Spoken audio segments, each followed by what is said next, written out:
Info demo terkini di Indonesia hari ini. Demo serentak yang terjadi hampir sepekan ini membuat Indonesia penuh dengan duka.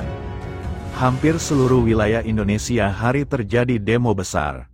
Diketahui, kericuhan terjadi pada demonstrasi sejak tanggal 28 Agustus tahun 2025 yang awalnya digelar Partai Buruh di depan gedung DPR RI, Jakarta. Kericuhan memuncak pada malam hari. Di kawasan Pejompongan, sebuah mobil rantis Brimob melindas driver ojek online bernama Avan Kurniawan. Aksi Indonesia demo serentak besar-besaran terjadi hampir seluruh wilayah Indonesia sejak saat itu. Akibatnya banyak kerusakan gedung DPRD, kantor kepolisian, serta sejumlah fasilitas umum lainnya. Demo mulai dari Jakarta, Gorontalo, Kalimantan Timur, Barat, NTB, Bandung, Bekasi, Jogja, Semarang, Bengkulu, Makassar, Bali, Aceh, Palembang, Medan, Kediri, Surabaya, Pekalongan, Aceh dan Cilacap.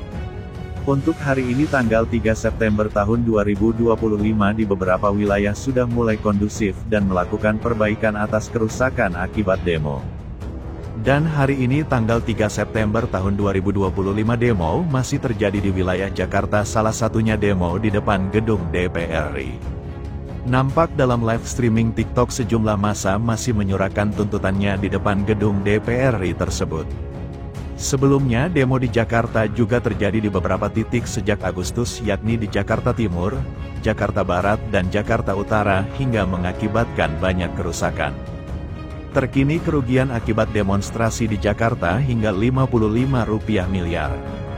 Gubernur Jakarta Pramono Anung Wibowo mengatakan, sejumlah infrastruktur yang rusak termasuk halte, gerbang tol, hingga kamera pengawas. Di Gorontalo, massa dari berbagai kelompok mahasiswa yang berunjuk rasa di perlimaan kota Gorontalo yang menuntut kebijakan tunjangan DPR RI dan pengesahan Undang-Undang Perampasan Aset serta mengusut kematian pengendara ojol saat unjuk rasa, berlangsung hingga Senin petang, tanggal 1 September tahun 2025. Selain itu, massa kecewa lantaran tidak dapat bertemu dengan Gubernur, Kapolda dan Ketua DPRD Provinsi Gorontalo hingga petang sehingga massa mulai membakar pembatas jalan. Hingga melewati petang, pengunjuk rasa tidak membubarkan diri sehingga Satuan Brimob Polda Gorontalo terpaksa menembakkan gas air mata dan menyemprotkan air dari mobil water cannon untuk membubarkan aksi. Sejumlah massa aksi ditangkap dan diamankan ke Mapolda Gorontalo untuk diperiksa lebih lanjut. Tak hanya itu, Fajar Satboy ikut turun ke jalan saat demonstrasi menolak kenaikan tunjangan anggota DPR di Jakarta. Kehadirannya pertama kali terekam dalam sebuah video yang diunggah oleh akun Instagram @ihsan_box, dan seketika menjadi viral. Dalam rekaman tersebut, Fajar terlihat disambut gegap gempita oleh para pengemudi ojek online, ojol, yang menjadi salah satu garda terdepan aksi. Euforia massa begitu besar hingga Fajar diangkat dan didudukkan di atas pundak salah seorang pengemudi ojol. Untuk demo di NTB, Kepolisian Resor Kota Mataram memanggil Ketua Dewan Perwakilan Rakyat Daerah (DPRD) Nusa Tenggara Barat Isfi Rupaeda terkait penanganan gedung yang dibakar dalam aksi unjuk rasa pada hari Sabtu 30/8. Jadi, tindak lanjutnya, Senin 8/9 nanti kami minta Bu Ketua DPRD NTB hadir memberikan keterangan terkait pembakaran gedung DPRD NTB, kata Kepala Satreskrim Polresta Mataram AKP Regi Halili di Mataram, Rabu. Selain Ketua DPRD NTB, kepolisian juga butuh keterangan dari jajaran DPRD NTB maupun saksi di lapangan. Jajarannya, DPRD NTB, Satpam, saksi di lokasi, semua akan kami mintai keterangan, ujarnya. Dia mengatakan permintaan keterangan ini sebagai bagian dari kebutuhan polisi untuk menentukan status penanganan perkara. Ini kebutuhan dalam menaikkan nanti ke penyidikan. Jadi, kami harus mendapatkan keterangan, terutama dari Bu Ketua DPRD NTB dan jajaran terkait dengan pertanggungjawaban gedung, ucap dia. Dari keterangan Ketua DPRD NTB dan jajaran, lanjutnya, polisi akan mengorek perihal kerugian yang muncul dari insiden pembakaran gedung dalam aksi unjuk rasa tersebut. Dari hasil olah TKP, Regi menyatakan bahwa pihaknya telah menyimpulkan penanganan kasus ini mengarah pada penelusuran peran pelaku pembakaran gedung. Arah penyelidikannya ini ke siapa yang membakar, ucap dia. Kepolisian menyimpulkan hal tersebut dengan memperkuat alat bukti dari pemeriksaan rekaman CCTV maupun video masyarakat. Jadi, ini bukan reaksi spontan. Tidak ada pembakaran itu spontan. Pasti secara sadar membakar. Kami punya bukti video untuk soal itu, ujarnya.